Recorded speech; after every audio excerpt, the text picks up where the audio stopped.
Hi, my name's Stuart and I'm a hobby 3D printer. I've just been doing today on my H2D, I've been printing a bin for my office. And I've done a scaled up version. I actually did a smaller one earlier on today, which took about, I think it was about 6 hours.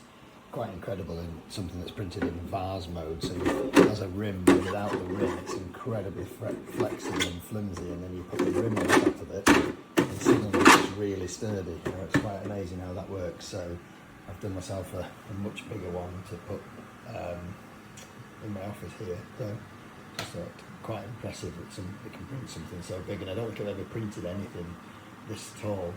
So it's been going for I think it's about, I think it was about 10 hours or 8 hours or something like that.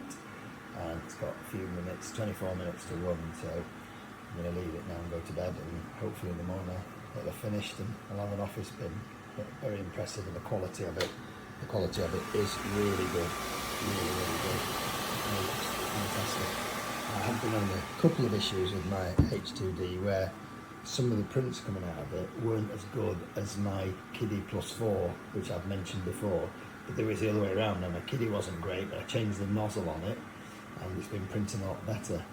And I've been having a bit of trouble with this, but I realised I'd turned off all the auto flow calibration and things. I don't really know what they all do. I turned them on today, so hopefully the quality's improved, and I'll have a look at it properly in the morning and see. Okay, this is the finished item. It took 11 hours and 25 minutes to print. I think I've been printing some more substantial bins I showed on a previous video, and they took a lot longer. They're in 3 sections, but they are fantastic. So this is great for an office bin. The print quality is very good. I have noticed just a little bit around the bottom. I'm sure see if we can focus in there. A little bit of poor quality there, but other than that, it's pretty good. I still don't think I've got it set up right. I think I need to do a bit of investigation, because now, strangely, my Qidi that's always been, substantially behind the Plus 4 is now producing better prints. So this one is very good actually, and the smaller version is great as well. The same little problem down at the bottom on the one, when you can actually see through it, there's a bit of light where it's not quite printed properly. I don't know if that's because I'm using Vase mode or Vase mode or whatever we call it in America, but yeah, I don't know. But anyway, they're brilliant for an office bin. I'm just going to glue these rims in so they're permanently glued in and solid, and then I'm very happy with that.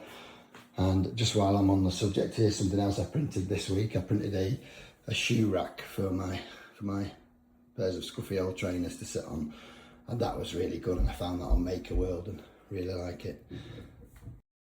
I just wanted to show the most recent print of my Qidi Plus 4, because I've been critical of the Qidi Plus 4. Last week I changed the nozzle and the I forgot what it's called now, the extruder, or the whole unit anyway, because I was having a problem that I just couldn't stop happening, and now the prints are coming out of it are absolutely flawless. So for my criticisms of the Qidi Plus 4 are probably unjust. The software is still rubbish compared to Bambu Labs. You don't get any warnings when the prints have stopped or anything like that, and often the prints don't send well. Sometimes the prints don't send through, but the print quality is absolutely outstanding. Another criticism is I've been waiting for the Qidi box since I ordered it in, when it came out, I think it was July. It said 15 days delivery, and now they've told me it's going to be November. But other than that, I mean, just printing one colour prints now, it's just incredible quality print. So well done to Qidi for that.